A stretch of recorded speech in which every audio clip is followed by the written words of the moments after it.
Hey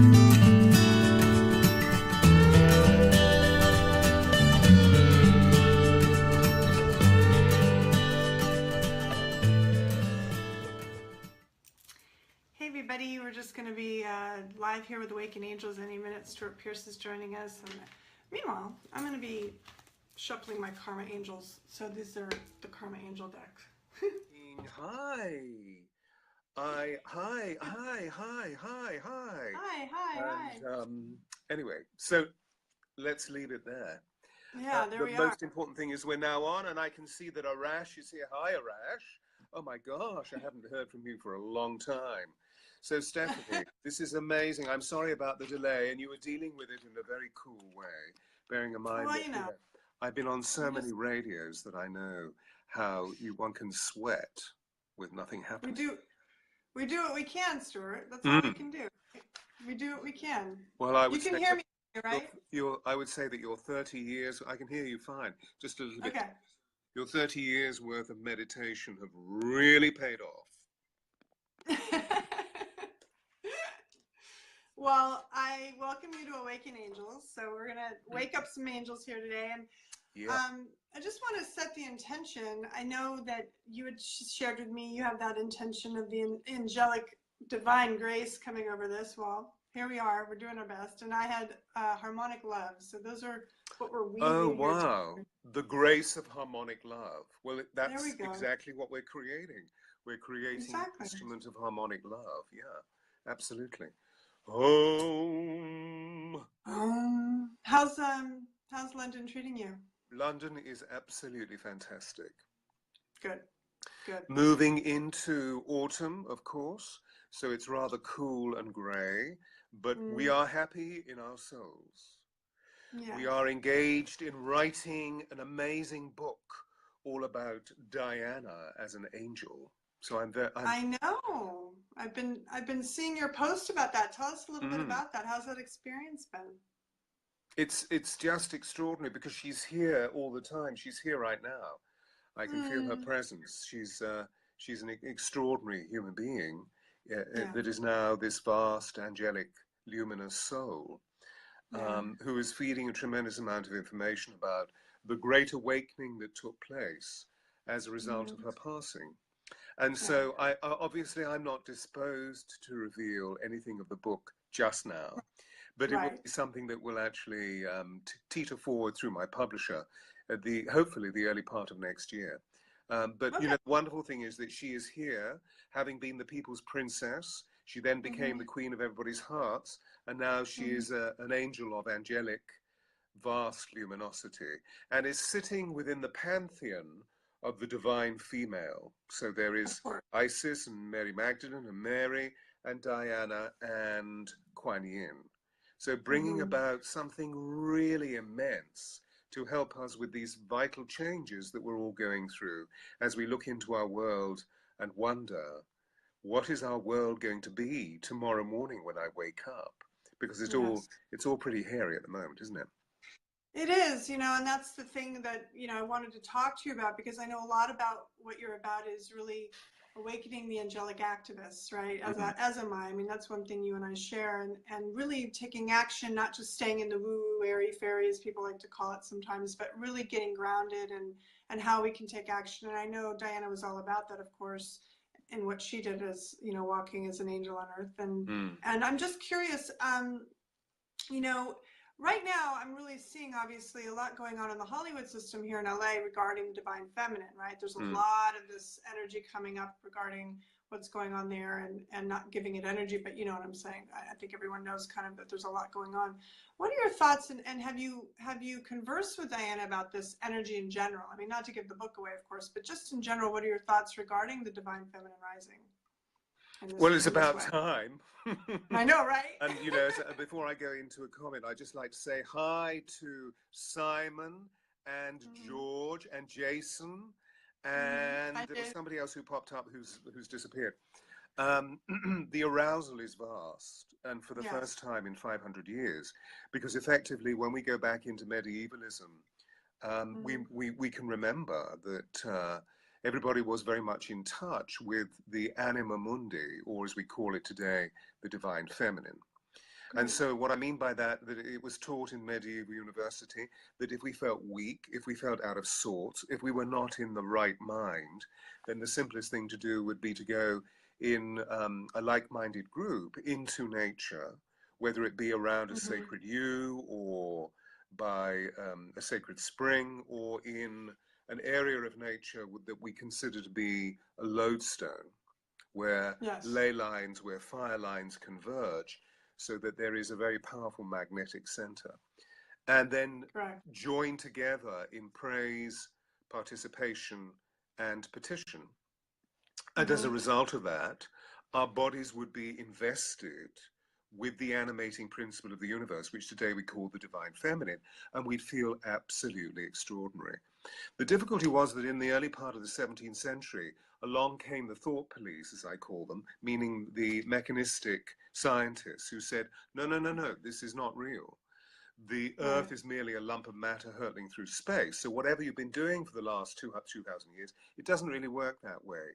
The only beings that actually have soul are men and women. So the tree doesn't have a soul, the water doesn't have a soul, the air doesn't have a soul, the land certainly doesn't have a soul. So you can do with it whatever you wish. Now, in that moment, I believe that we unplugged from the divine. And now what's actually happening through some very remarkable people, like Diana's passing, preceded, I may add, by Dr. Martin Luther King Jr., preceded by JFK, and then furthered, if you like, by the horrific nature of 9/11. We all woke up. Something within our genetic coding, deep within our heart chakra, woke, so that we could actually become aware of receiving the power of the divine feminine, which is an archetypal force sitting right in the very center of the cosmos. In Hinduism, there's a very well-known feature which is called Shakti. And so how Shakti is a cosmic force that moves at certain times across the planet, within the planet, over the planet, and within our bodies. And this is a time where we're awakening to the receivership of that. Absolutely. So I feel it's very exciting. Yeah, no, I feel that. And I know that for me personally, there's been a lot of that in just the last few years, you know, personal empowerment of that and standing in the sovereign union within ourselves, you know, to get to that place of balance, you know, within. I want to talk a little bit about also this idea of Atlantis and the energy of Atlantis kind of coming into the foreground now a lot more too, because I know that's obviously very key to your work and the Angels of Atlantis. And what is the code in that field? I guess let's call it a field, you know, because it's a vibrational field, whether it still exists today or not. There's still an energy of Atlantis on the planet. And how do the angels associate themselves with that? What's their connection to that? Well, they have a deep history within the concept of Atlantis. And I suppose the most important thing about the balance between the ancient and the modern, meaning how we review the fable of history and how we can relate to it today, is that they're bringing the information of Atlantis that has been asleep, that has been dormant for many thousands of years, not because they want us to recreate Atlantis, but so that we can begin to review the essential precepts of what Atlantis was all about. Now, what they're indicating to me is that when we look back in our history, or indeed, as we're saying today, in our her story, that we see that civilizations rise and then they fall. And this one is falling right now, so that we give rise to, we give ascendancy to a new paradigm, which will be based on a balance between the male and the female. So the question is, well, when we go through the chaos of societal change, which effectively also affects our planet, as we're seeing with the bizarre meteorology that's taking place. You know, the whole of India is virtually under a monsoon at this moment. There are terrible fires raging in Northern California and in the whole of Portugal. And of course, we've just been through these excoriating hurricanes, you know, not just those in the Caribbean. There was actually at the beginning of this week, a hurricane that's scudded up the western coast of Ireland. And Oh, today oh, there's one right. going up the western coast of the United Kingdom. So Yeah. global warming, although Mr. T likes to say that the global warming phenomenon doesn't actually exist, it obviously does. Yes. And so what we're beginning to see is that there are essential precepts that are Mm. the adhering qualities that bring the inclusivity and the empathic status of the human being into the fore. And they are love, they are compassion, they are empathy, they are justice, they are victory, they are mercy, they are forgiveness, etc., etc., etc. And Mm-hmm. so we're beginning to see that actually feeling is the language of the soul. And Yes. the motion that will draw us forward is going to be an attainment of these essential precepts or these essential, these principles Right. that allow Now, to we're, serve the changing uh-huh. times that we're living in. Right. I It's just wanted to scary. ask. No, I mean, it's, I think what I look at it as is really the whole is reflecting our own inner turmoil, our own inner storms, our own inner what is going on, and not trusting.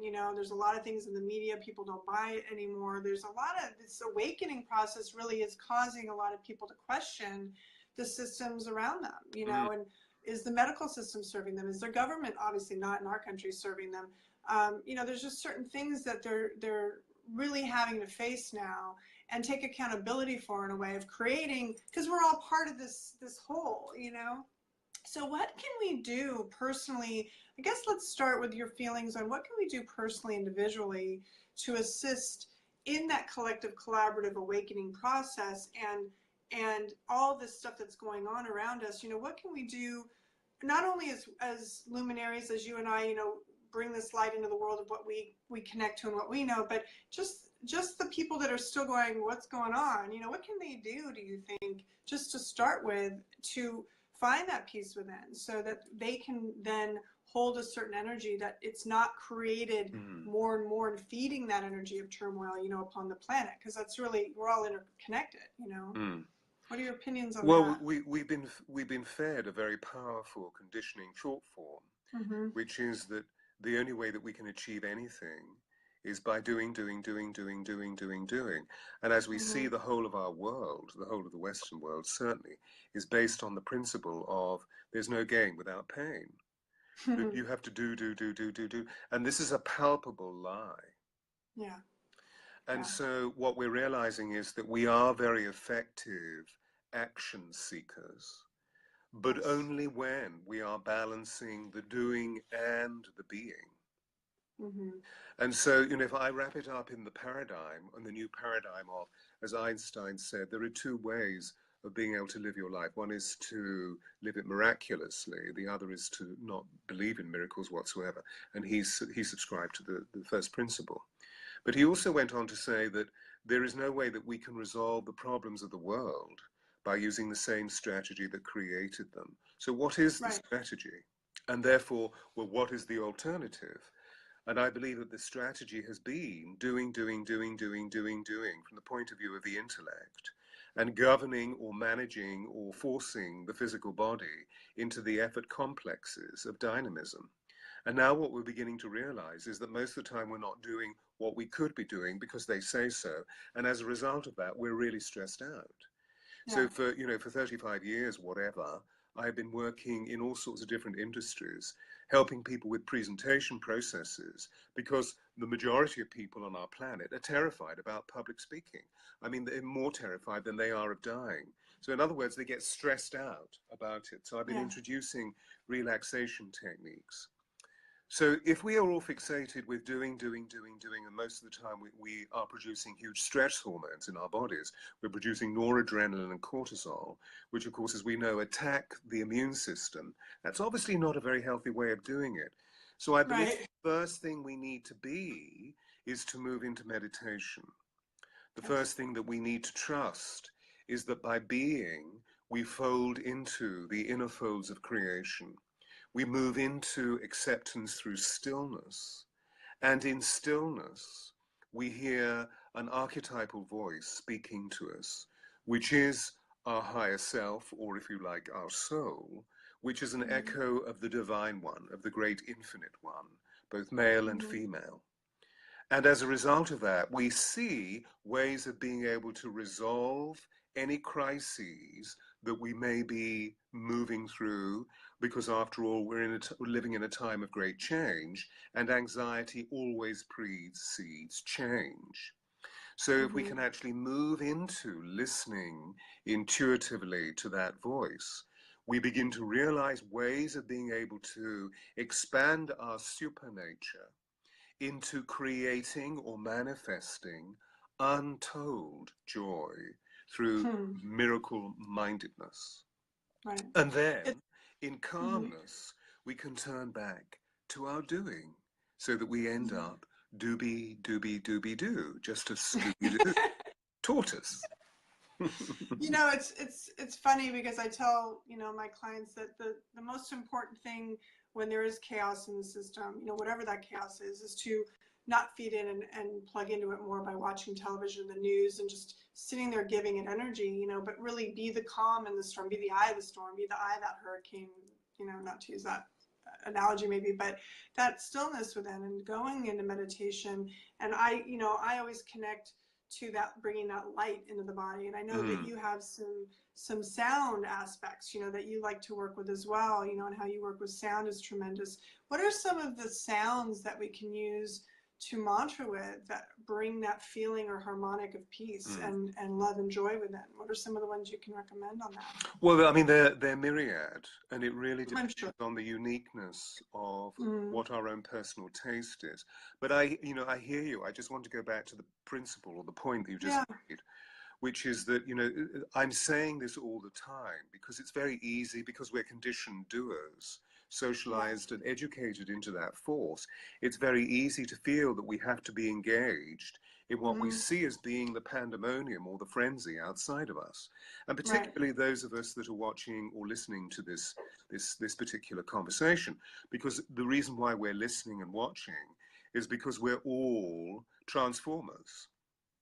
And we're really interested in our thinking, feeling, in our doing and our being, how we can be participants as social activists, as angelic activists ourselves. But you know, what we first need to do is detach, feel stillness, and observe. The difficulty with the doing impulse is that it creates a reaction within us. And of course, as we all know, God, there are so many people coming online. I love seeing all these names pop up. Yeah, I see you. So hi to everybody. I think this is wonderful. Yeah, everybody, Michael, everybody, So what was I saying? Oh, yes. So what we need to do is detach, feel stillness, and observe so that we can begin to not react, which is always a reaction of something that we've done before, but to respond, which is a new creativity. And even in the face of the aggressor, we can step forward and respond through the virtue of God's presence, because by detaching, feeling stillness, and becoming observatory, we become absolutely in sync with our note, with the inner harmony of the song of our soul. And so to link that with what you were asking about, or what sounds can we produce? I mean, firstly, we need to really be aware of how the breath works within our bodies. But then if we can produce the sacred sound of Om through our hearts, or the Ah, which is the most open vowel that we can make, or indeed use the great Islamic and Judaistic Hu, which is the awakening of human, which is pranayama, or if you like, the animating principle of the universe that we were talking about earlier, meaning the divine feminine, that if we use this, Shakti begins to move through us, and the Divine Mother holds us in a warm surrender, so that all of the havoc on the outside of us is seen in its place, that nothing unreal exists. No fear exists, only love. And so we begin to surf, we supersede and we surf on the currents of divine sound. And then if we wish, we can go into mantra. I mean, I know that at the moment I'm meditating 3 times a day. And I'm advocating that we do that. And in the middle of the day, it's a deep relaxation meditation using breath, but actively using breath. And in the morning and in the evening, I have to chant the Gayatri, which is the most sacred mantra. And, you know, for anybody who's listening and they're thinking, what is the Gayatri? It's very beautiful. And it's very simply, go to stewartpearce.com, click on the shop page, and you can actually download a free MP3 of me chanting the Gayatri and also the Lord's Prayer in Aramaic. Yes, that's, you know, it's interesting. There's a term that came in meditation the other day, Anam. I don't know if you know anything about Anam. And obviously there's the Anamkara, which is the Gaelic, and Anam, the soul. The spirit of Ireland. Yeah, and I looked into it, and it was interesting because it also represents in Egyptian this idea of almost like the gemstone, you know, the crystallized stone, you know, that are valuable. And I find it interesting when I think about us, you know, in our own crystallized aspects, you know, within us, you know, that aspect within even our brain, the microtubules of the brain, and the sonic geometry that we are, and all these, you know, really intricate, fascinating elements. What, in your opinion, I know you go a lot into that idea of the deeper note, right, into our chest and going deep, and then like people talking up here, you do that lovely example, but can you really explain the importance of that, you know, the importance of our resonance when we're projecting into the world and being into that soul note a little bit?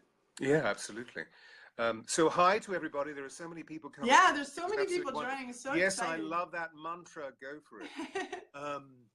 So the key that Stephanie's talking about, because we've had many conversations about this, is that as a result of in my reality, in my perception, as a result of this fixation that we have with the doer, what we tend to do is to live in our heads.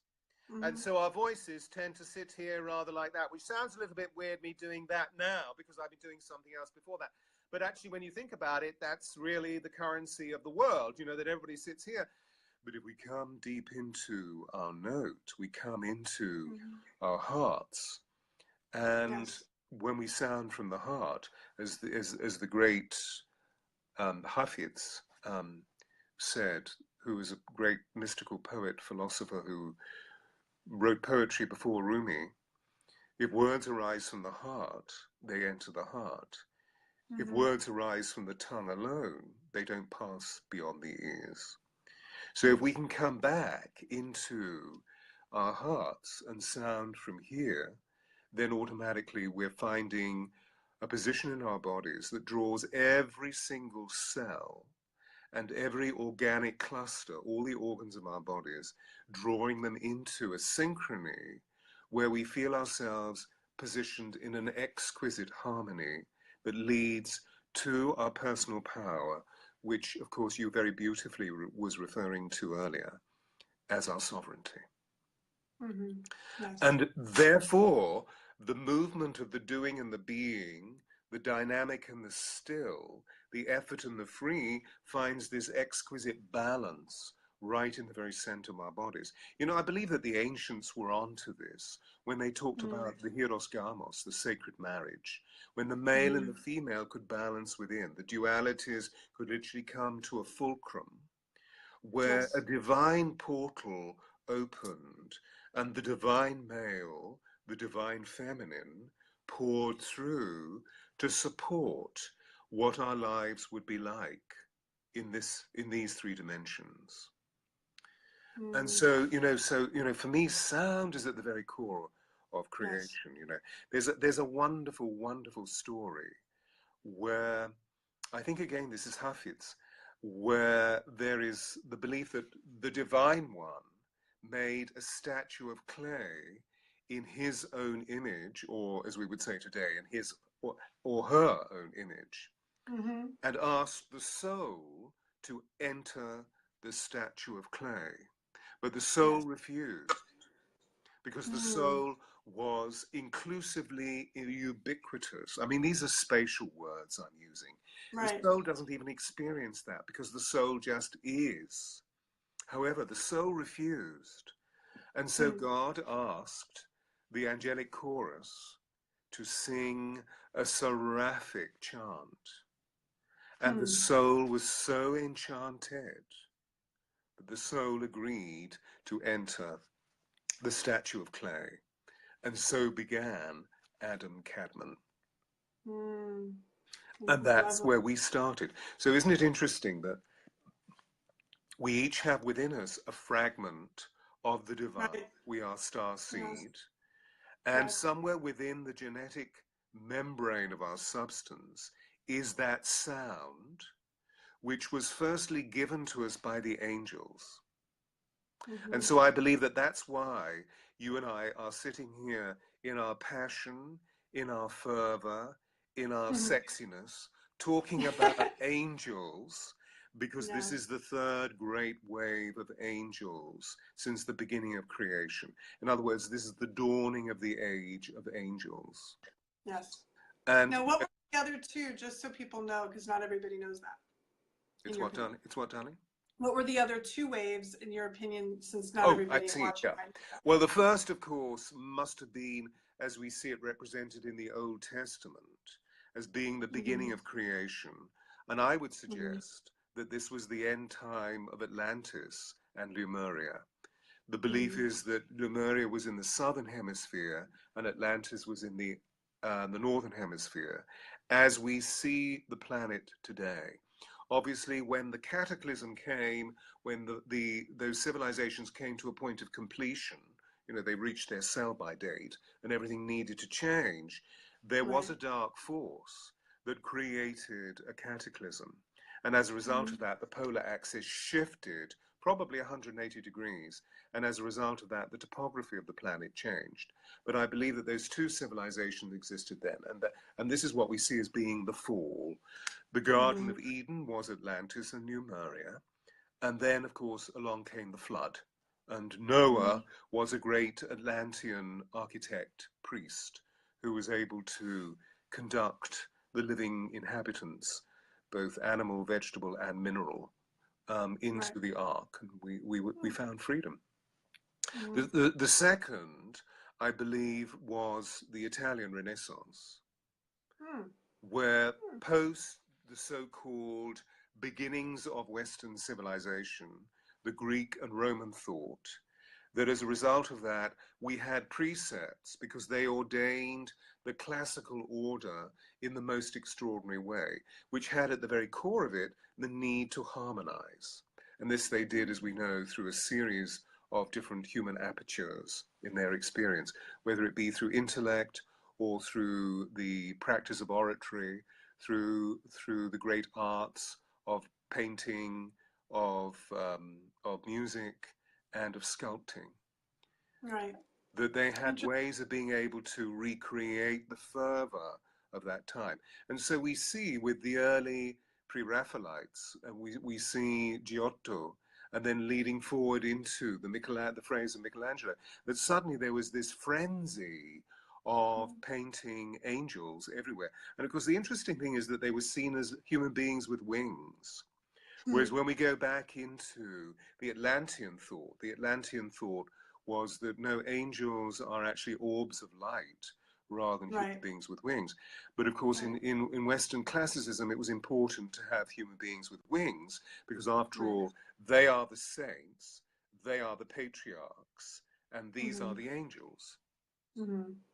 Yeah, it's interesting how it changes its representation. I know there was a very strong presence of at least, you know, the ancient angelology that I'm familiar with, also during the time of the Magdalene orders and you know, Yeshua and that whole time frame, maybe not in such a grand scale, but definitely held in the field during that time in their practices, you know, and the 72, you know, angelic light codes, as I call them, and the sound, you know, that. But one of the things I know you and I talked about is really this idea of our energy systems and these wings, you know, and I agree that it's the energy that we off-put, you know, when we're anchoring that sound and that light through our system, you know, it's our aura, you know, and how much energy can we put out, you know, through who we are, you know, and through the human filter that we are will determine that to some degree, obviously, in our belief systems and our level of being able to be, you know, as you're Mm. talking about, and just be Mm. present in that pure light, in that pure sound, that harmonic, really, Mm. that weaves those two energies together. So I agree that it's, you know, it's interesting in the archetypes of the angels. You know, I always kind of tell people it's not so much about looking at Archangel Michael, you know, as this being outside of you that's going to come save you from yourself on some level, but it's embodying and energizing and activating that feeling and that frequency of Michael within yourself, you know, and Mm. there's different variations of that, so that we feel empowered. Because now I think that's really what it's coming down to as we activate these angelic activists, really, and awaken angels within ourselves. It's to really feel that presence of the divine within, and instead of the waiting for Superman, you know, Mm. concepts. Because I do know that there's support around us always, but I think when we just sit back waiting for somebody else to do the work, then we're not getting that experience that we deserve, really, in my opinion. Mm. So I find it, yeah, interesting now that more and more people are coming into this idea of angels in different ways.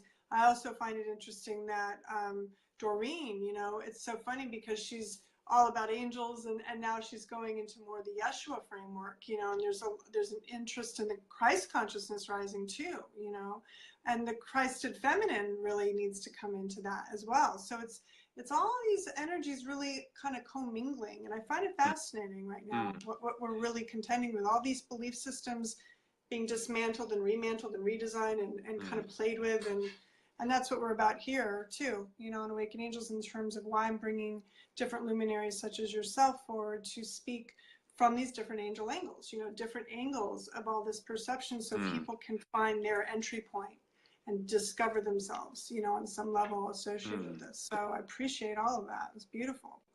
Yeah, and you know, and I feel that, you know, so many of the pointers that you're sharing with us are really beautiful and radical. But, you know, for example, we go back to what you were sharing about the huge shift in Doreen Virtue's mm-hmm, consciousness, mm-hmm, which, you know, let's just take a moment to celebrate that this mm-hmm, lady has been brave about talking about mm-hmm. her visitation of Jeshua at the beginning of this year Yeah, and how things yeah, have changed for her. And I feel that yeah, we just need to get into proportion some of the attitudes towards, does this mean that all of my angel oracles need to be thrown away? Well, the answer, of no, course, is no, no. because they're immensely useful. But like Mm-hmm. everything, if we give our power away to something, then we've lost Right, sovereignty. However, right. all of these points of identification, all of these different modalities, for me, all move into the graciousness and the ease of the inclusive. And Mm-hmm. that I believe that they are all tumbling out of the inner folds of creation, and particularly in relation to the higher dimensional consciousness of, as you were Yeah, mentioning, Jeshua yeah, and the Christos. Now we know right. that the man Jeshua took on the Mm-hmm. mantle of anointing and took Mm-hmm. on the nature of the Christos. But the Christos is an energy formation in the very Right. core of the galactic Yeah, heart. It is, yeah. it is the love light circuitry. And so all of these appreciations, all of these definitions, all of these very diverse modalities are pouring out of that space. And Mm-hmm. it feels to me that they're pouring out, A, because this is God's wake-up call, but Mm-hmm. B, also because it is a representation of the immense diversity of our peoples. The Yeah. difficulty is that there's a divisive trend within the world of politics at the moment. And this is a Mm-hmm. corruption of what we're talking about in terms of our diversity, because it's our diversity, it's the way that I'm looking at you now, and I'm thinking, wow, there's Stephanie, and how beautiful she's looking, and how radiant her intelligence is. So in other words, I review Stephanie's over there and Stewart is over here. The observer is within the observed. Right. And yet at the same time, here we are sharing empathically and inclusively Mm-hmm. about the intense wisdoms, that we feel moving through us on a passionate level, and we reach into a field of empathy. And of course, as we know, there is a science that's involved here through morphic resonance, because as we share empathically, if we really go into our hearts, the heart has an energy field 5,000 times greater than the brain. Right. And so Right. through the morphic resonance of the heart, we become empathically in union. And we don't have to choose desperation to achieve it. We choose inspiration instead. So, you know, let's feel the quaking changes deep within us, in our hearts, but feel them not through fear, but through peace, knowing full well that we are from the source, and the source is an infinitely unfolding creative possibility full of love and joy. So in other words, change is an inherent feature of the inclusivity that we're talking about. And permanency means we're stuck. It's the prominence of the old paradigm of the male.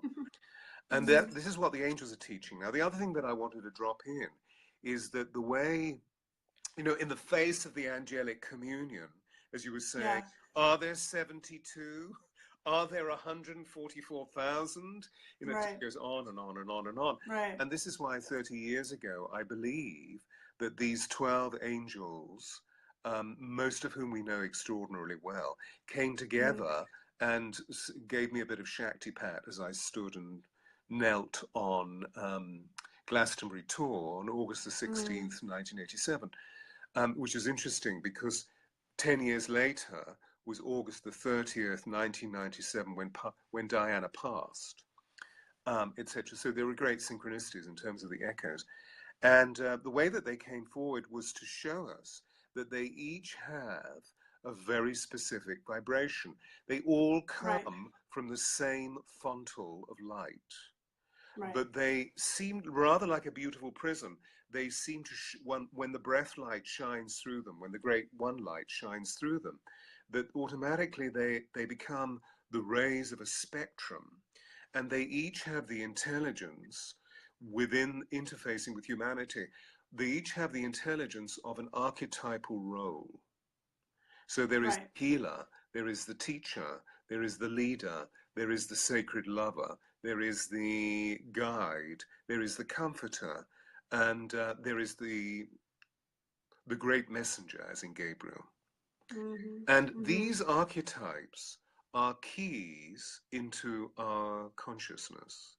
They are actually the formants by which our consciousness develops. And so by drawing them in, suddenly it's easier to be a human being in a time of change. Yeah. It's taking a lot of it's interesting time to wake up to that, but I think we'll get there. We're getting there, you know, and it's funny because, you know, as this little angelic investigator that I've been through my own awakening process over the years, and I remember having you on Angels in the Buff years ago, and Sheila Gillette and you and I have talked, and it's funny because I see this commonality of the 12, right? So there's the 12 Angels of Atlantis, and she works with Theo, which is a group of 12. I work with the Angelic Light Stream, which is a group of 12. My friend Sandra works with the Ancients. You know, it's these groups, these groupings of really what you're talking about, which are these harmonics or these aspects of us that have what I believe really the intention of Source God, you know, into active form, into creation. And the 72 then just become derivatives of each of those harmonics. Like if you were to drill down a little deeper through more fine-tunement of intention within that, they arc over these, you know, the lower chords, if we were going to think of it musically. And it's interesting because the 144, and this was something that came in, which was interesting to me, was through a book Claire Hartsong wrote, which was Anna, Grandmother of Jesus, and she talks about the Order of the Magdalens, and there were 72 men and 72 women, which makes the 144. And it's almost like I think of it as if you were to take those divine masters at that time and just fractal out their souls into 144,000, right? It's just this idea that we're just radiating more and more of this brilliance, you know, as we continuously go through this incarnation and up-leveling, elevating the planet as a whole. So it's fascinating to connect all the dots and do that little kind of investigative going down the rabbit holes, as I call it. Yeah, exactly. But I know you've done a lot of research. And, well, we both meet on that level, don't we? There's a consanguinity about the way that our minds, the totality of our beings, meet on that level. So we're obviously intrigued by it as mystics. 144,000 rainbow light warriors were turned on at the harmonic convergence. It's another resonance of 144. And, you know, but to come back to Earth, in Western classicism, there was a great belief in the order of seven. So we have the seven deadly sins, we have the seven planets in the universe that they believed of in medievalism, the seven deadly sins, the seven last words of Christ, the seven chakra, the seven dwarfs. The field of seven goes on and on and on. But now, as you were saying, there's this introduction to the 12. And what we know from the Schumacher resonance is that 7 is the resonance frequency of planet Earth, whereas 12 is the portal that we move into the universal resonance frequency. And so what I'm seeing is that we are doing less navel gazing today, which was where I remember starting in the 60s. And we are spending more time gazing at the skies and asking, is the universe friendly? And the answer is yes. I mean, this group of angels teach me that we're one of 24 civilizations that are living within the cosmos, within this galaxy rather, and they look on us with awe. Because they don't have bodies like us, and so they say, I know. Oh, how do you do what you're doing? And at the same time are available to us. So it seems that we're opening to the exquisite cosmology of what this great cosmic experiment is, what this planet Earth cosmic experiment is, which of course, as you and I know, is purely and simply to address the law of two, of how do we live the dualities. And as we can see, that the majority of our brothers and sisters are still living in schism. And what we're trying to do is to bridge, is to heal that schism. Margarita is saying, wow, so deep. I love it. I know. I want to, that brings me to our group that's online with us that, I'm going to just open up the floor here a little bit for you guys to Awaken Angels, as I call it, which is just if you have any questions while we're wrapping this up here shortly, just start asking, if there's anything on your heart and mind that's come up while we've been conversing here, and any questions you have, maybe related to what we've been talking about, maybe something different. Hey, Heather. Hey, Lorraine. Hey, everybody. Just feel free to type that into the powers. Yeah, I know. Angels is the powers, both powers. Hi, Tammy. So yeah, just definitely. No, I missed that, Stewart. Hi. We could be saying hi, Tammy. Hi, Phyllis. Hi, all day long. Yeah, it's interesting. It's like let's hear what our wonderful people want to say. Look at the card that's just come right out of the Angels of Atlantis Oracle for this moment. It's evolution. Nice. And there are the 12 aspects of self that are evolving at this time. So yeah, what does our audience, what do our fellow brothers and sisters what do they want to say? Let's hear from you guys. Heather and Jace, do you have anything you want to talk about or ask? And anybody else who's in there, we see you. You can't hide from us, so definitely ask away. Okay, so Lorraine asks, have you any thoughts on animals? I feel they are beings of love and need to be helped. What about you, Stewart? Do you have any thoughts on the animals? I've got goosebumps. Yeah, I know. Tammy says that. I have angel bumps. I mean, the simplicity is that I concur. I believe that the animal kingdom is going through its own mighty evolution at this time, and that all animals, even those that appear to be predators, all animals are waking to the vibration of unconditional love because they have it right at the very core of their biochemistry, of their spiritophysicality.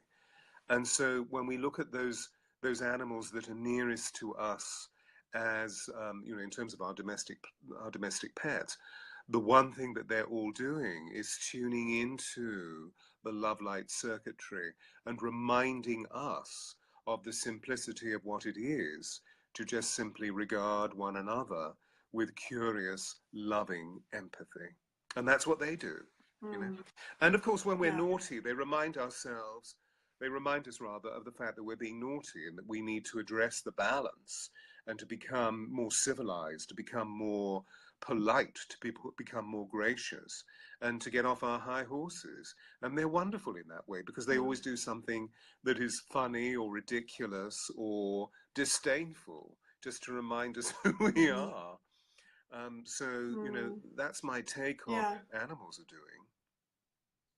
Yeah, I find that for me, and the reason I have little furubs, I call them little cherubs with fur, but the reason I have fur kids is the unconditional love, you know, and the healing energy that they carry. That unconditional love is so healing, and I just find that those days where, if the world is getting heavy, you know, as we know, there's always more of those days than not right now, but they just come up and they do the silliest thing, or my dog Shanti, she'll go, you know, and she'll like howl at me and like, you know, just talk to me and just make me laugh. And I think that's important when we're if for people, especially if you're depressed, you know, it's great to have a pet, you know, just to kind of have that energy around you in some capacity to give you that unconditional love, because let's face it, sometimes you're not getting that at work and you're not getting that out in the world, you know, when you're driving in traffic and people are yelling. And so it's nice to have them, especially. And then of course the wildlife is so important, you know, the cetaceans and the oceans and are especially dear to my heart. But I do find the wildlife is a direct reflection of the living library that this planet is, you know, and when those things start to get affected and the birds are dying and all these things are happening,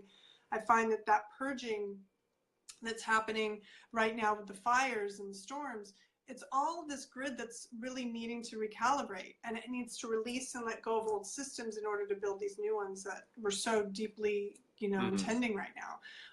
I know we had some other questions. I think Paul, you're asking fifth crystalline vibes, wonderful. So you had asked about crystal skulls, in fact, and let's see what the other card is. I can't see. What does it say? Safkiel, okay, it's a little blurry.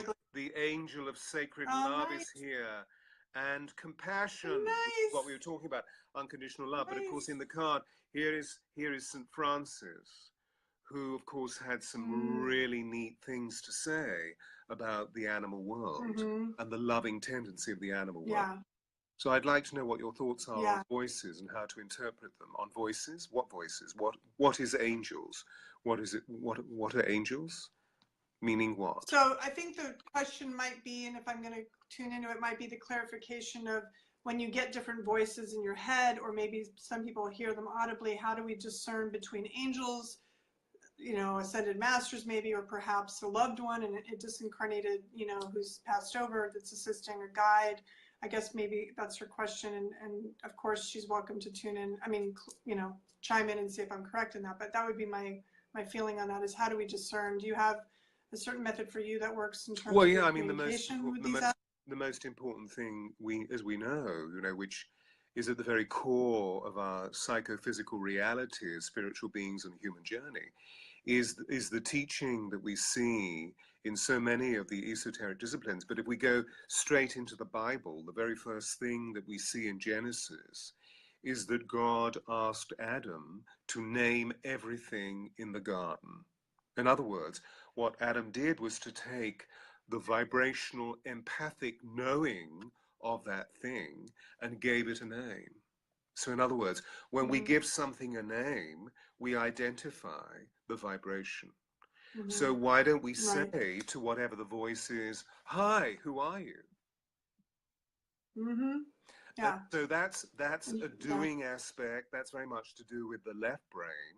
And then the right brain, or the feeling being aspect, is then to hear what the response is and to measure or calibrate the response through our hearts, something I call heart dowsing, to know, who is this? What is this? Yes. And is this a source?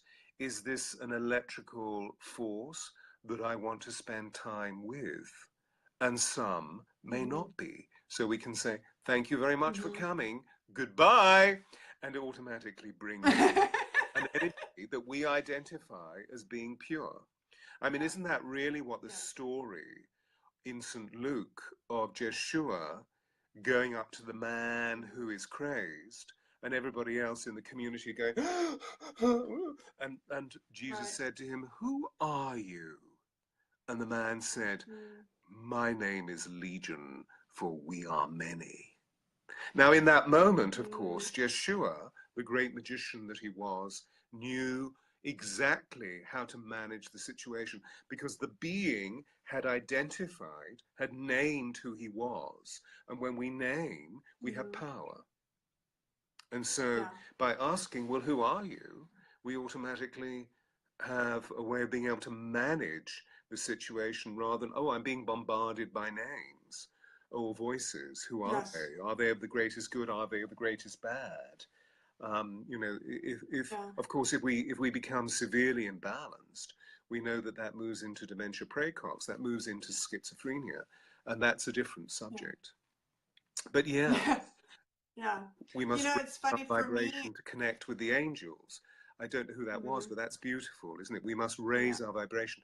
And so one of the things that we haven't spoken about is how to tune our physiology. I mean, we talked about meditation, but the other thing is our health regime. Are we drinking enough water, knowing full well that we're 85, 90% water? This looks like wine, but it's water. It's blessed water. I just wanted to say that for me, it's interesting, just to answer that question, Tammy, you know, that was one of the things I really struggled with, because I didn't come in like Stewart seeing things and having the clairvoyance to rely on. I really had to go into my claircognizance muscle and the knowing. But for me, what I always do whenever I have an intention to connect or go into meditation or even go into light stream, which is what I refer to as channeling, I always set and command into my field, my sovereign space, my sovereign light field, what I allow in and out of my space. So I only allow the highest beings of unconditional love and the highest intelligence of source frequency within my beingness, within my space, and I set the stage for that. So we have to remember our power to command into our own personal sovereign space is important, and so that it acts as a filter. And I'll also use light as platinum light and other types of light to shield or buffer frequencies of static distortion, like EMFs even. You know, there's a lot of things in our field that can create a disturbance in the force, as Star Wars fans would say. And for me, I just, you know, I really set that parameter, and I claim that power of intention. And I think intention is everything. So for me, that's how I do it, you know, and then that's a great example too, is who, you know, ask for the name. And for me, it's interesting is there's a group, you know, so it's not necessarily one single name, but there's always a certain bandwidth or frequency, kind of like tuning into a call station, like a radio station of a representative, if you will, for that collective. And it'll say, I am Michael, or I am Raziel, or whichever one wants to step in is that specific intentional frequency or harmonic. But then it goes into the we are. So it's an interesting how the I and the we become, you know, a little bit different in that. But I totally agree. Asking is always the best, you know, policy too. If you're not really sure who's communicating with me, who are you, is a good question. What is your name? And you know, and one of the things we've been asked to do, one of the things that we've been cultivated into doing, is to really develop sovereignty, as you and I have said, probably about 12 times during our conversation. Yeah. And you know, what I believe that you and I mean is when the male female comes together in this exquisite balance, so that we can stand harmonically within our power, physically, emotionally, mentally, and spiritually. And then as a result of that, once we found that sense of co-creative, not codependent function within the world, but one of the things, instead of staring at our navels, that we're doing is that more and more people are coming together in fellowship. And so one of the things I know that I'm doing here is to stimulate some of my core people, those who are the mentees that I've trained as leaders, that they're developing networks of grace around Europe and now more around the world, because of this wonderful time that I'm spending more and more and more in the United States. And, you know, we're relocating next year to the Eastern Seaboard. that Yeah. if we can come together on grand festivals like full moons and new moons, and just come together and discuss how we are feeling, with someone being able to interpret those feelings from the outer inner complex conceptual point of view, Right. meaning that whatever we see on the outside of us is a mirror image of what's going on within. So we cease blaming and accusing, we have insight and resolution. And then if we can chant together, I feel that what we're doing is we're opening up a network of grace, which is a mighty grid. And in Yes. fact, one of our people I noticed said that that why don't we all now produce energy, which is the R, from our hearts to create a link through pure sound. I think that's a wonderful, wonderful idea. The nature of doing it through this particular medium, it doesn't always function well, because after all, as we're meeting here, we're meeting through the articulation of feeling and thought to bring about change. And what Stephanie and I are doing is just finding this way of conjuring a space of energy within ourselves as we meet together through the conversation that brings about that togetherness. Whereas well, if it's we're like sitting in groups, really quick, it's like you say, you know, light's informational, sounds transformational, which I totally agree. And so definitely anchoring in the sound, and we'll anchor in everything that we've been speaking of too, into the cells and into everything that we are. And I'd like to definitely do that before we close here. I just want to give people a little bit of information before we do that, because I think that would be a nice way to kind of wrap everything and tie it up. I know that we can find you on stewartpearce.com. And what's coming up for you in the foreseeable future between now and the end of the year? Is there anything you want to share and what's happening? So people know? there is indeed. I'm about to Yes, of course. it's a little bit of Irish there. I'm about to go to Ireland, and good. I'll be in Waterford for the annual Mind Body Spirit Festival, which I've attended I think now 12 years, so it's very exciting. And you know, the Irishness within me, my grandfather was an Irishman, comes out, and so lots of Irish. No, so was mine. into you as well. Come into communion. I'll then be in Dublin for a couple of days doing a lot of soul readings.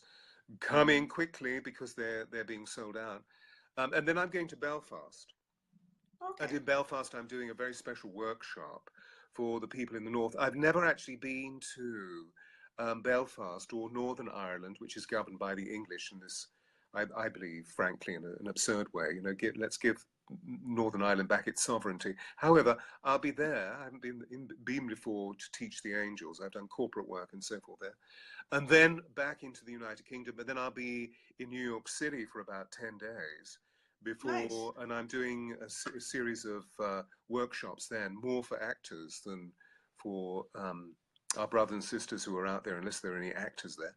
But I'm seeing a lot of people for soul readings. So if you're on the northeastern seaboard in the tri-state area, then just email me, Stewart@stewartpearce.com, or go on to, as Stephanie was saying, www.stewartpearce.com, and click on the events page. It's especially there for you Americans, you know, because I'm always being criticized. Wow, what are you talking about? What is this diary thing? This is an event you're giving. Somebody's asking me, what date will you be in Belfast? It's November the 4th, Saturday. So it's 3 weeks today. I should be, is that right? 2 weeks today. I should be in Belfast. Yay! Look on the website. All the information is there. And then you're in Egypt? Are you in Egypt? Oh, yes. And then I'm going to Egypt. I can't wait. I'm doing, you know, for the 12th year, I'm doing all these 12s. Geez. I'm doing the Great Resurrection Retreat. And actually, I have a couple of places left because two of my darlings just needed to step away as a result of a huge family crisis. People who live in Houston, and they've lost, their family have lost their dwellings because of the terrible floods as a result of Hurricane Harvey. And so they've had to step away, and they'll be coming in April. They're moving to high ground, to dry ground. So And I'll send them Tammy's lots of asking, love. come to Canada. Well, it's not as easy as that. I'd love to just go to Canada. I have actually done a series of angel workshops in Toronto. But the interesting thing about we guys is that we have to be invited. We don't just arrive. We don't just arrive and people. I know, right? We need I people who know. are, already with established mind, body, spirit stores or, online chat shows, that they Right. invite us and they already have a Yes. wonderful subscribers list of people. So the ads can go out and then all these Yes. people flood. The last angel workshop I did was last year, actually, in June in Toronto, or the suburbs of Nice. Toronto, and 120 people came. They flew in from Awesome. all over Canada. It was just amazing. Oh, so Tammy's saying, here's an invite. Okay, I'll hold you to that, Tammy. Well, it's been a year almost to the day since I was in London with you, and I went to the tour. Yeah. I don't know if I ever told you, when I went up the tour, there was this white wolf dog waiting for me, this shamanic wolf dog to escort me up the tour, and it's a very magical place, and so I can't wait to be back in your neck of the woods, your angelhood, as I call it, soon. But I can't believe it's been a year already. It's unbelievable. And everybody, yeah, stephanielodge.com is the easiest way to find me as well. And there's some videos on there for when I recently spoke at Bodhi Tree. And Alexandra. Oh yeah, what? Alexandra Wenman is this wonderful angel medium who's based, she's actually an Australian lass, but she's based here in London and teaches beautifully the angels.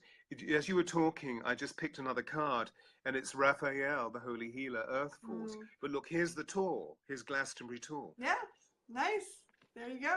There's the confirmation. All the angels are bringing all the most appropriate cards. It's absolutely amazing how it all ties together. And I know, Paul, you had asked something about crystal skulls and working with crystal skulls, and I have something called Halloween here in Los Angeles, which unfortunately you're not in LA, but I do work with one specific skull because she's like a quantum computer. She's amazing. Her name's Lucy, but her other name is Anam. So she's very, very amplifying to the light. So we're going to be doing something for my birthday coming up next week on November 1st, the Celtic New Year. But the 28th, right before my birthday, we'll be doing a guided meditation to Atlantis with Lucy. So that'll be awesome. And yeah, so definitely, Paul, you can PM me more information. I won't take too much time here for that, but I will say yes. I have started to tune into her specific. I also want to say not all crystal skulls are created equal, so just know that. And other than that, I would just love to say to everybody, thank you. I mean, we're going to end here with the tone as promised, but I just want to thank all of you for bringing your energy here to Awaken Angels and being Awakened Angels, joining us, and doing your part to anchor the light and the sound and the frequency and the harmony of love and grace on this planet today. It's so important. Everything that you're doing is so important. Stewart, I just, love conversing with you, and that brain that just, has access to that living library, as I call it, and able to. I just plug into the cosmic mind. I mean, I don't know anything. I really don't know anything. It's just something happens. Something happens in the holy instant. And there's something about, as people have always said, there's something about your voice. It's just, I just meander, and the words drop in, and there are the ideas. But actually, it's purely and simply to do with a very, very deep love. And, let me take this opportunity of saying thank you to you for all of the exquisite work that you do, because as we all know, it's not easy at times, and yet you are fearless and steadfast and earnest about your extraordinary interactivity with the angelic communion. And whenever I see you, you always have a smile on your face. So let's just send everybody some positive vibes to darling Stephanie in all of her programs and all of her modalities, because she has some very exquisite intelligence. And then when you've done that, send a lot of love to me. A lot of love to Stewart too. And to help me as I download this extraordinary book about Diana, which is just amazing, which hopefully will be called Diana First Among Angels, because there's an archetypal position that she's taken in the great pantheon around our planet to provide us with the unconditional love that we know we need to steadfastly develop within ourselves. Yeah. So, Stephanie, that. we're going to have to close the That, door, the window. yeah. Thank God I was able to open it. My goodness, I was sweating. I know the opening was a little rocky, but at least the closing very will strange. be And you're right, it needed to be done on the cell phone rather than on my laptop. Thank God. Yeah, now we know.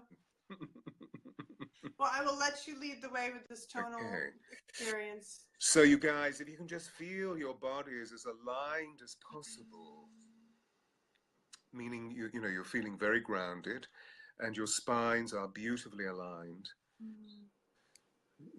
Just make sure you're not going to be disturbed by any beeps.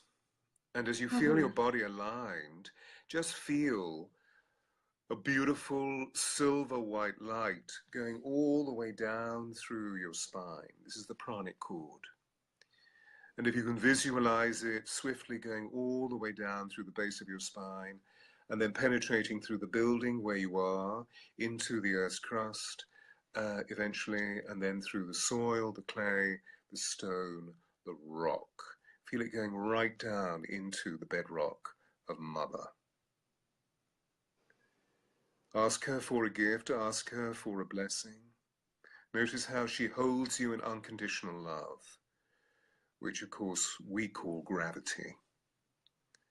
And then siphon any of her intimations or her images up through the rock and the stone and the clay and the soil and the earth's crust, through the building in which you're positioned back into your body, and just siphoning any of her intimations into your heart secret chamber as the white light continues through your spine and then shoots off through the top of your head, through the building, through the atmosphere of the planet, off, off, off, off, until you seek out the brightest star, which is Venus, nearest to our planet, an anchor into Sister Venus. So you're overlit by Venus and underpinned by Mother Earth. Now let's feel the breath entering the body in preparation for the sound. See pranayama as a silver white light filling the whole of you. And so just letting all the breath go in preparation, and then breathe in. Feel each part of your interior just filled with that white light, and then let it go. And once again, big breath in. Feel each cell. We have in our bodies over 100 trillion cells rippling with that white light like stars in your interior, and let the breath go. And now we're going to open into the R. Big breath in and let it go on.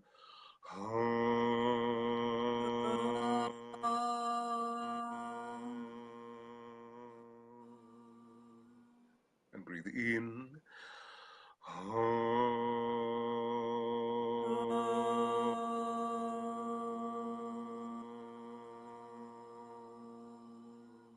And send ripples of light through the sound to everybody. Breathe in.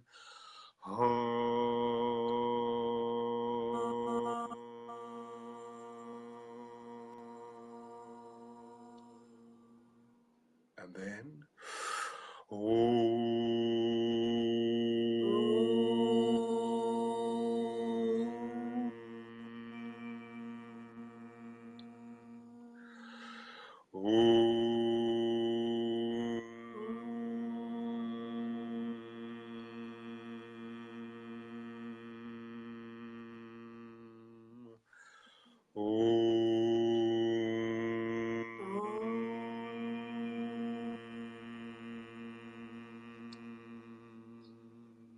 and finalizing on a hum.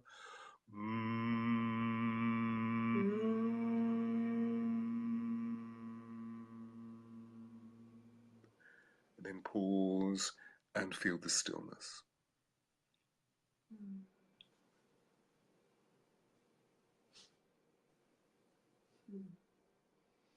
So we feel through the stillness the interconnectivity of soaking in soul.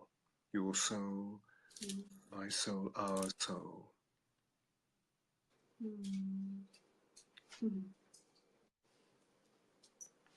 Beautiful. We have a little Ferb came to join. She heard everything. She's like, "What's going on in there?" Well, Well, thank you. they're so drawn, aren't they? It's like Yeah. when I think it was Mirella or Tammy was asking about the children, the children, our furry friends as children. You know that Yeah. they're so drawn. You know.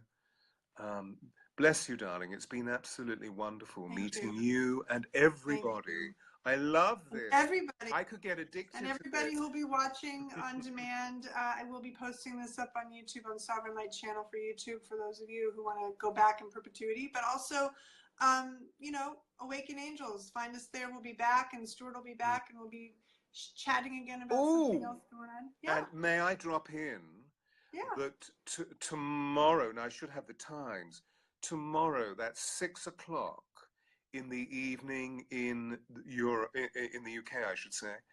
That would mean 1, 2, 3, 4, 5. 1 o'clock in the afternoon on the Eastern Seaboard, and then 11 o'clock in the morning tomorrow, a unique broadcast of Stewart and Amy Serafini talking about the Angels of Atlantis, an amazing summit. All you need to do is go to my website or go to Facebook. What am I saying? Go to Facebook, my Facebook page, which is either Stewart Pearce.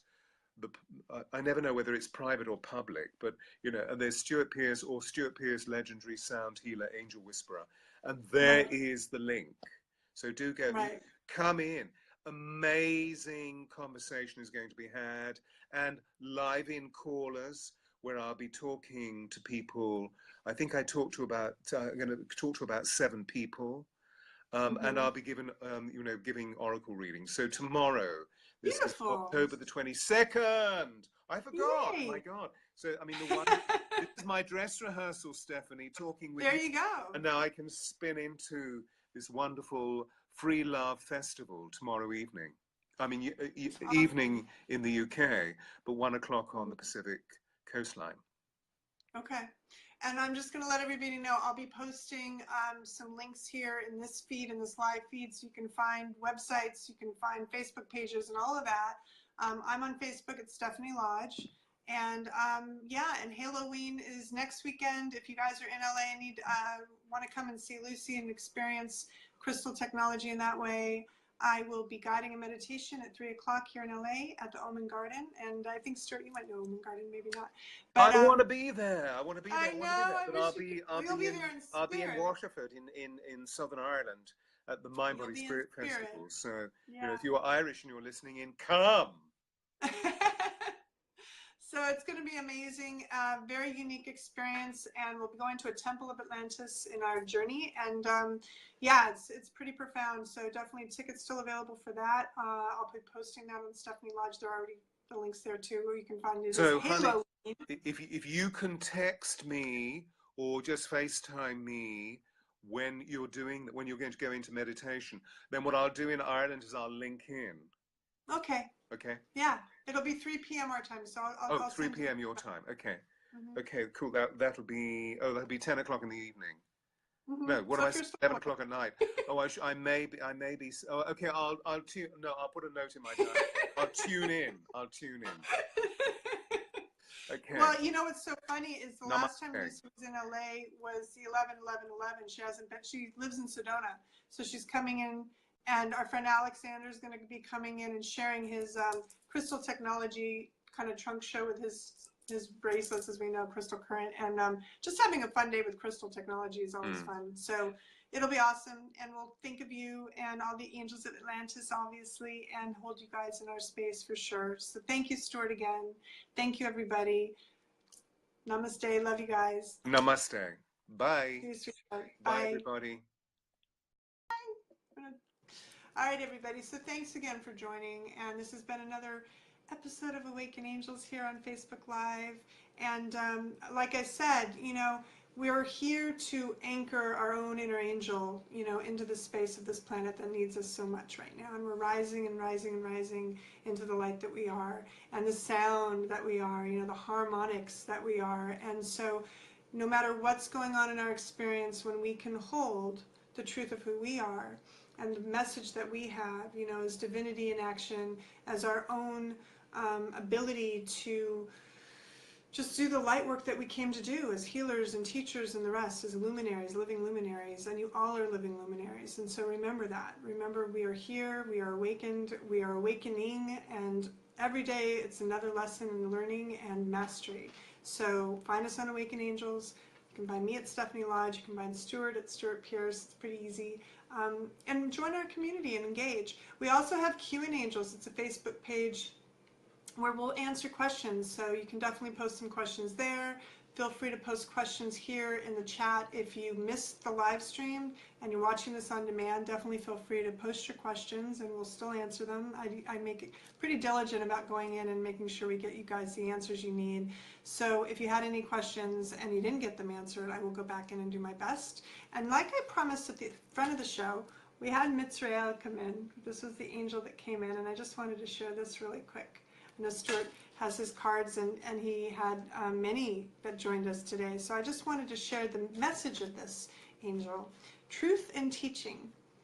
With the presence of Mitzrael, we are reminded that the truth will out. He brings our attention to lies and misleading situations, alerting us to deception. In doing so, he teaches us that we must not take any situation at face value, but always look to the deeper desires or higher intentions of people. If there are situations of hypocrisy or lack of faithfulness, this card will call our minds to test our relationships. So the challenge is to see what is in front of us, and the lesson is things are not always as they appear. And what I will say to you is, there's a lot right now that's testing our trust, and there is a lot in the field that is not necessarily truth-based.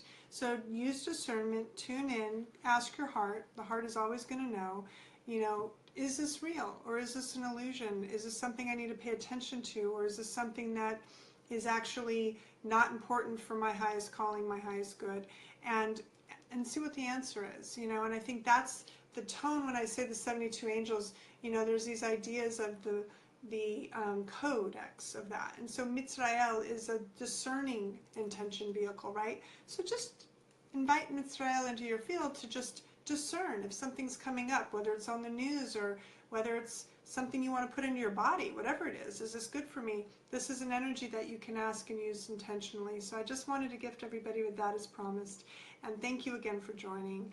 And we will be back next week. Surprise guest. You'll have to wait and tune in on Awaken Angels to find out. But we'll see you next week. Bye, guys.